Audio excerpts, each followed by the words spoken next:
السلام علیکم ورحمۃ اللہ وبرکاتہ۔ اللہم صلی علی محمد وعلی آل محمد صلی اللہ علیہ وآلہ وسلم۔ رات کے آخری پہر میں وہ عورت سسکیاں لے رہی تھی، چہرے پر آنسو، دل میں درد اور آنکھوں میں وہ سوال جن کا جواب شاید دنیا میں کسی کے پاس نہیں تھا۔ اس کا نام عائشہ تھا، 3 سال کی شادی ہو چکی تھی اور اولاد نہیں تھی۔ پھر ایک دن اچانک شوہر نے کہہ دیا، میں تھک گیا ہوں، اب اور نہیں نبھا سکتا، ہم الگ ہو رہے ہیں۔ لفظ طلاق نے عائشہ کی پوری دنیا کو ہلا کر رکھ دیا۔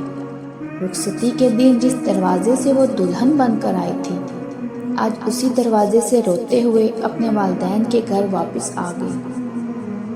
سب تسلی دیتے لیکن وہ خاموش تھی۔ کھانے سے ناتا ٹوٹ گیا، راتوں کی نیند چھن گئی، دل ایک پتھر کی طرح ہو گیا۔ کیا میں نانکس عورت ہوں؟ کیا مجھ میں کوئی کمی تھی؟ یہ سوال ہر وقت اس کے دل کو کاٹتا رہتا۔ وہ ایک ذہنی مریض بنتی جا رہی تھی۔ ایک رات جب سب سو گئے تھے، وہ جاگی اور جائے نماز پر بیٹھ گئی۔ پہلی بار دل سے روتے ہوئے اللہ سے بات کی، آنکھوں سے آنسو، دل سے سسکیاں اور لبوں پر صرف ایک سوال، اے اللہ، تو نے مجھے کیوں ٹوٹنے دیا؟ اسی وقت دل میں ایک خیال آیا، جیسے کوئی کہہ رہا ہو میرے حبیب صلی اللہ علیہ وآلہ وسلم پر درود پڑھنا شروع کرو، تمہیں سکون بھی ملے گا اور راستہ بھی۔ وہ حیران تھی لیکن اندر کہیں یقین جاگا۔ اسی رات اس نے آنکھوں کے آنسو پونچھے، وضو کیا اور دل سے پہلا درود پاک پڑھا، اللہم صلی علی محمد وعلی آل محمد۔ پہلے دن 10 بار پڑھا، دوسرے دن 20، تیسرے دن 100 بار۔ آہستہ آہستہ یہ ورد اس کی سانسوں کا حصہ بن گیا۔ دن ہو یا رات، آنکھ کھلے یا بند، دل ہر لمحے درود پاک پڑھتا۔ 1 مہینے میں تبدیلی آنا شروع ہوئی۔ اس کا چہرہ جو زرد تھا پھر سے روشن ہونے لگا، دل جو پتھر تھا وہ نرم بن گیا، نیند واپس آ گئی، لوگوں کی باتیں اب چپتی نہیں تھی۔ اور پھر ایک دن تہجد کے وقت اس نے آنکھ کھولی تو دل سے صرف ایک بات نکلی، اللہ کا شکر ہے مجھے توڑ کر اس نے خود جوڑ دیا ہے۔ کچھ مہینے بعد ایک دن ایک خاتون اس سے ملنے آئی اور بولی، ہم ایک یتیم بچوں کے ادارے کے لیے کام کر رہے ہیں، ہمیں کسی ایسے شخص کی ضرورت ہے جو ان بچوں کو ماں جیسا پیار دے سکے، ہم نے آپ کے بارے میں سنا ہے۔ عائشہ نے فوراً حامی بھر لی اور جب وہ بچوں کے درمیان پہنچی، پہلی بار اس نے خود کو مکمل محسوس کیا۔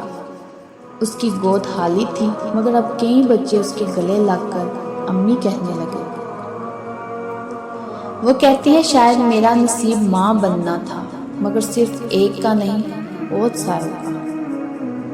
جب اس سے کسی نے پوچھا یہ سب کیسے ممکن ہوا تو اس نے مسکرا کر کہا، صرف ایک چیز تھی جو میری ویران روح میں زندگی کی روشنی لے آئی، وہ تھی درود پاک۔ تو ناظرین، جو بھی طلاق یا دل شکستی سے گزر رہا ہو، وہ باوضو ہو کر روزانہ کم سے کم 313 بار درود پاک ضرور پڑھا کرے۔ تہجد کا وقت ہو تو اور بہتر ہے۔ ہر بار دل میں یہ نیت رکھیں، اے اللہ میرے بکھرے دل کو جوڑ دے، میرے دکھ کو راحت میں بدل دے، تیرے حبیب صلی اللہ علیہ وآلہ وسلم کے صدقے۔ تو یہ پیغام ان بہن بیٹیوں کے لیے ہے جو دل شکستہ ہیں، جو خدا نخواستہ طلاق یا تنہائی کے سفر پر ہیں۔ اگر آپ پر بھی طلاق یا تنہائی کی بجلی گری ہے، اگر آپ کو لگتا ہے کہ زندگی ختم ہو گئی ہے، تو یاد رکھیے زندگی کبھی ختم نہیں ہوتی، وہ صرف موڑ بدلتی ہے، اور یہ موڑ اگر درود پاک سے گزر جائے تو سیدھا اس مقام پر لے جاتا ہے جہاں سکون، محبت اور اللہ کی رضا ملتی ہے۔ آپ ٹوٹے ہو مگر آپ کے ٹکڑے اللہ کے ہاں بیکار نہیں جاتے، وہ ہر ٹکڑے کو سمیٹتا ہے اور نئی ایک خوبصورتی کے ساتھ واپس آپ کو لوٹا دیتا ہے۔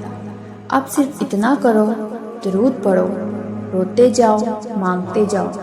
کبھی کبھی اللہ آپ کو کسی کا نہیں رہنے دیتا تاکہ وہ آپ کو صرف اپنا کر لے۔ اللہ آپ کو صبر دے، سکون دے اور وہ مقام دے جہاں آپ کے آنسو قیمتی ہوں اور آپ کی ہر دعا قبول ہو۔ آمین یا رب العالمین۔ اگر آپ ایسی مزید کہانیاں، حقیقی مشاہدے سننا چاہتے ہیں تو مجھے کمنٹس میں ضرور بتائیے گا۔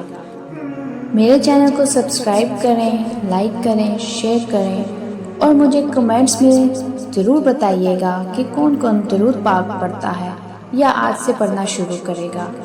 ایک نئے مشاہدے کے ساتھ دوبارہ حاضر ہوں گی۔ جزاک اللہ خیر۔